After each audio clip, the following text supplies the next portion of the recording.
सभी साथियों को नमस्कार। ज्योतिष विज्ञान के कार्यक्रम में मैं किशोर नाथ झा आप सबका हार्दिक अभिनंदन करता हूं। मित्रों, अकस्मात अगर आपके साथ कुछ अच्छा हो जाए, कुछ सफलता बड़ी मिल जाए, धन की प्राप्ति हो जाए, हर कोई चाहता है। और आपने देखा भी होगा कि बहुत सारे लोगों के साथ रातों रात कहां से कहां पहुंच जाते हैं। बहुत सारे लोगों के साथ ऐसी घटना होती है कि बहुत तेजी से ऊपर हो जाते हैं, बहुत तेजी से सफलता प्राप्त करते हैं, बहुत तेजी से धन की प्राप्ति करते हैं। तो क्या इसका ज्योतिष का कनेक्शन है? ज्योतिष के अंदर में कुछ ऐसे, जो कुंडली के अंदर में कुछ ऐसे योग होते हैं जिन योगों के रहने से जब उस ग्रह की दशा अंतर्दशा आती है तो आदमी को बड़ी सफलता मिलती है, बड़ा धन की प्राप्ति होती है और अकस्मात होता है सब कुछ।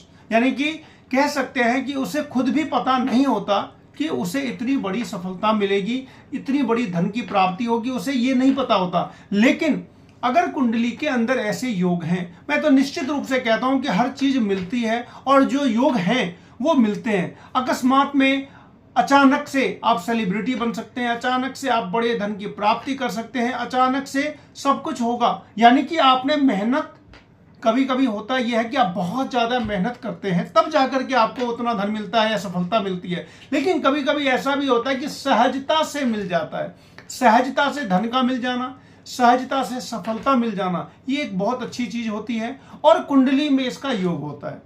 तो आइए जानते हैं कि कुंडली के अंदर में ऐसा क्या योग होते हैं। आप अपनी कुंडली के अंदर भी देखें कि आपके कुंडली के अंदर में ये योग है, और अगर ये योग है तो इसका फल आपको कब मिलने वाला है। मित्रों, मैं ये भी बताऊंगा कि कुंडली के अंदर तो ये योग है और इसका फल कब मिलेगा, क्योंकि जन्मजात जब बच्चे का जन्म होता है तो कुंडली का निर्माण हो जाता है। यानी कि बच्चे का जन्म हुआ, कुंडली बन गई और कुंडली के अंदर सारे राजयोग भी आ गए, सब कुछ आ गया। लेकिन उसको फल कब मिलता है? जब उसकी दशा आती है। तो आज के वीडियो में आप ध्यान से देखें, इस वीडियो को आप ध्यान से देखें, अपने कुंडली में इसको टैली करके देखें और इसका जो मैं टाइमिंग बतलाऊंगा निश्चित रूप से आपके साथ वो मिलेगा कि अगर आपकी कुंडली में ये योग है और इस योग का इस समय में आपको वो फल मिलेगा। अब देखते हैं, सबसे पहले तो इस कुंडली के अंदर में जो योग होता है, सबसे पहले हम राहु को लेते हैं। मित्रों, राहु एक ऐसा प्लेनेट है जिसके अंदर अकस्मात है। अकस्मात कोई भी काम कराना, कोई भी काम जो अकस्मात होता है, पॉजिटिव हो चाहे नेगेटिव हो, नेगेटिव काम भी राहु का ही होता है। बहुत सारे जो भी अकस्मात है, नौकरी से सस्पेंशन हो जाना, डिसमिस हो जाना या फिर किसी प्रकार का एक्सीडेंट हो जाना, राहु करवा देता है अकस्मात। लेकिन अगर आपका राहु शुभ स्थिति में है तो वही राहु अकस्मात आपको बहुत ऊंचाई पर लेकर जाएगा, बहुत ज्यादा बड़ी सफलता देगा और आपको एक बड़े धन की प्राप्ति करवाएगा।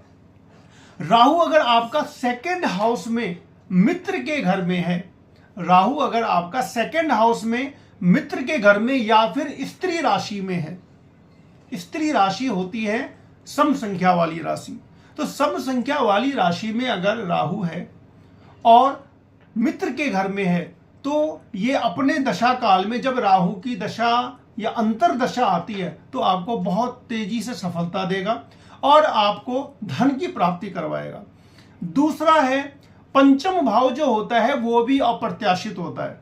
तो पंचम भाव में चंद्रमा और एकादश का शुक्र, पंचम भाव में चंद्रमा और एकादश में यानी कि 11th हाउस में शुक्र हो, दोनों की आपस में जब दृष्टि हो तो चंद्र और शुक्र की दशा में अनएक्सपेक्टेड, अप्रत्याशित एक बड़ी सफलता मिलती है। कैरियर में सफलता आपको मिल सकती है, धन की प्राप्ति में मिल सकती है, बिजनेस में मिल सकती है। इसके बाद बात करते हैं बुध की।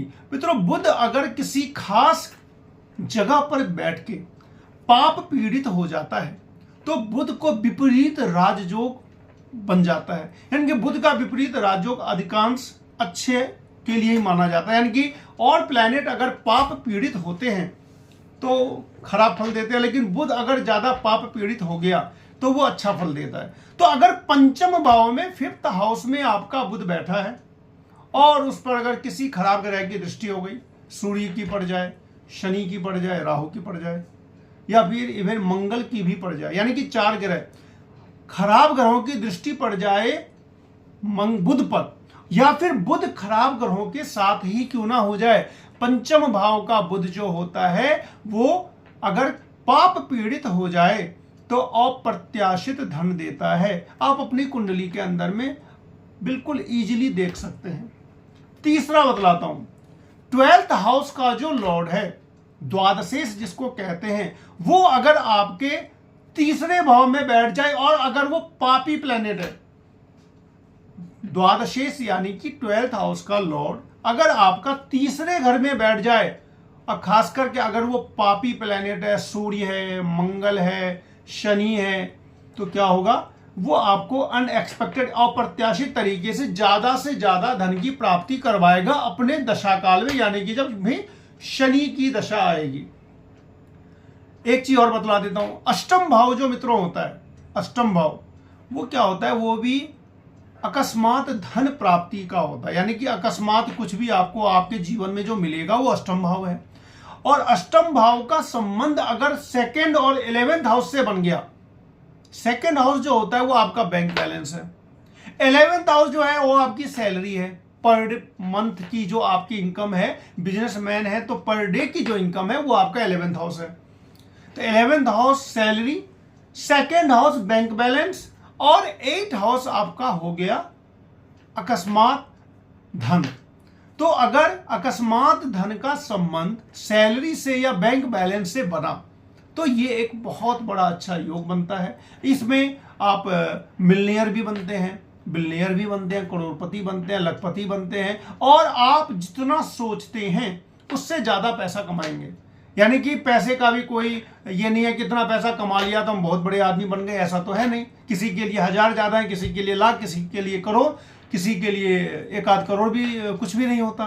तो इसमें क्या होता है, जो आपका जो परिस्थिति है आपकी, उसके हिसाब से आपको लगेगा कि मुझे ज्यादा मिला है। यानी कि अष्टम भाव को अगर सेकंड हाउस और 11th हाउस से संबंध बने तो निश्चित रूप से मैं तो कह सकता हूं कि 100% जब उस प्लेनेट की दशा आएगी 11th हाउस के लॉर्ड की, सेकंड हाउस के लॉर्ड की, 8th हाउस के लॉर्ड की, तो आपके जीवन में कुछ ऐसा मिरेकल होगा, चमत्कार होगा, और आपको लगेगा कि कुंडली तो काम कर रही है मेरे साथ। इसके बाद एक चीज और बतला देता हूं, सेकंड हाउस जो होता है वो होता है धन का, बैंक बैलेंस का। तो सेकंड हाउस का लॉर्ड अगर फर्स्ट हाउस पे दृष्टि दे दे, यानी कि द्वितीयेश की दृष्टि लग्न पर हो जाए, ये भी आपको धन की प्राप्ति करवाएगा और बड़े अमाउंट में धन की प्राप्ति करवाएगा। ये सारे जो रहस्य हैं, ये सारे बहुत ज्यादा मतलब क्या कहते हैं ना कि प्रैक्टिकल किया हुआ है, ऐसी बात नहीं है। सूत्र तो है ही, पराशर के सूत्र हैं, पराशर के सूत्रों को क्या किया गया, प्रैक्टिकल में जब देखा गया बहुत सारी कुंडलियों में, तो देखा गया कि नहीं, ये सारे के सारे जो सूत्र हैं ये बिल्कुल लागू होते हैं।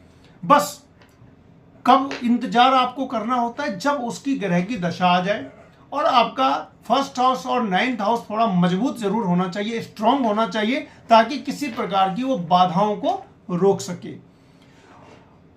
11th हाउस और सेकंड हाउस में भी अगर किसी प्रकार का रिलेशन है, 11th में और सेकंड में, यानी कि सैलरी में और बैंक बैलेंस में अगर आपका संबंध बना हुआ है, तो भी ये बहुत बड़ा अच्छा योग होता है। इसमें भी आप बहुत अच्छा धन कमाते हैं।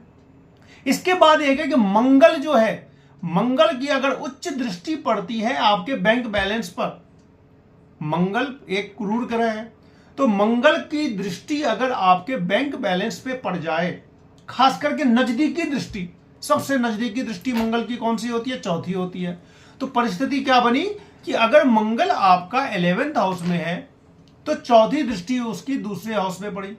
तो अगर दूसरा घर या तो उसका उच्च का निकल आए, या फिर उसका अपना घर निकल आए, या किसी प्रकार से उसके मित्र का भी घर अगर निकल आए, तो मंगल की दृष्टि जब पड़ जाती है सेकंड हाउस पे, तो ये एक बहुत ही अच्छा योग बनता है। ये जो सारी चीजें मैंने बतलाई, ज्यादा नहीं बतलाई, 5-6 जो मेन योग हैं, इन योगों के रहने से आपको, आप अगर चेक करना चाहते हैं तो चेक भी कर सकते हैं। कि बहुत सारे सेलिब्रिटी की कुंडली में मैंने देखा कि उनकी कुंडली में जिनको अकस्मात धन की प्राप्ति हुई, किसी भी तरीके से हो सकती है, आपको अवार्ड मिल जाएगा लाखों रुपए का, आपको ओलंपिक में मेडल मिल जाएगा, उसके बाद आपके पास पैसे की मतलब भरमार हो जाएगी, आपकी लॉटरी तो आजकल निकलती नहीं है, हो सकता है आपको म्यूचुअल फंड में बहुत बड़ा फायदा हो जाए, हो सकता है आपको किसी की संपत्ति मिल जाए, यानी कि किसी ना किसी प्रकार से आपको इसमें फायदा तो होता ही है। और बुध और राहु, ये दो प्लैनेट अगर आपके शुभ हैं, बुध और राहु, इन दो प्लैनेट में अगर आपकी कुंडली में अगर शुभ है तो बिजनेस से भी आप बहुत तेजी से पैसा कमाते हैं, क्योंकि बुध जो है वो बिजनेस का ही प्लैनेट है। यानी कि बिजनेस करने के लिए बुध का मजबूत होना बिल्कुल जरूरी है। तो बुध का और राहु का संबंध बन जाए, खासकर 10th हाउस से संबंध बन जाए, 11th से बन जाए, 2nd से बन जाए, तो भी आपको निश्चित रूप से एक बड़ा फायदा होगा।